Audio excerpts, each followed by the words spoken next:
Je voudrais commencer déjà cette vidéo par un constat simple, c'est que 90% des agents immobiliers utilisent les mêmes méthodes de prospection. Et ces méthodes, elles visent avant tout à convaincre. Quelles sont-elles? Le porte-à-porte insistant, et avouons-le un petit peu intrusif, des flyers avec la fameuse estimation gratuite que toutes les agences distribuent dans la même boîte aux lettres, les appels à froid pour forcer la main des vendeurs, des baisses de prix pour séduire, des services offerts pour mandat signé, genre diagnostic technique, etc. Et c'est assez nouveau, mais ça rentre dans la même catégorie, des tonnes de selfies sur Instagram pour être dans le coup. Parce que si aujourd'hui t'as pas ton compte Insta ou TikTok d'agent immobilier, t'as raté ta carrière. Bon, vous avez compris que je suis pas vraiment fan de ces méthodes.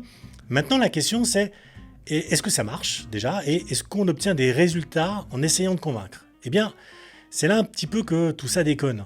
Parce qu'en général, les résultats ne sont pas au rendez-vous. Vos prospects vous perçoivent comme des commerciaux pressants et même, disons-le, un peu lourds. Vos messages sont tellement banals qu'ils sont noyés dans la masse vu toutes les agences qui utilisent les mêmes. Et votre seule manière de vous différencier des concurrents, c'est le prix. Autant vous dire qu'à ce jeu-là, vous serez toujours perdant. Vos prospects ne vous font pas confiance, ils ne croient pas en vous et c'est pas étonnant puisque vous n'avez rien de convaincant à leur proposer. Il faut bien comprendre que le marché immobilier a changé. Vos prospects sont sollicités 15 fois par semaine et honnêtement, ça saoule. Et quand vous arrivez avec votre estimation gratuite, vous êtes déjà le 8e de la semaine. Et puis soyons clairs, Internet a tout changé. Les prospects peuvent consulter les prix des biens sur 10 différentes plateformes et ils font leur recherche en ligne avant de contacter un professionnel.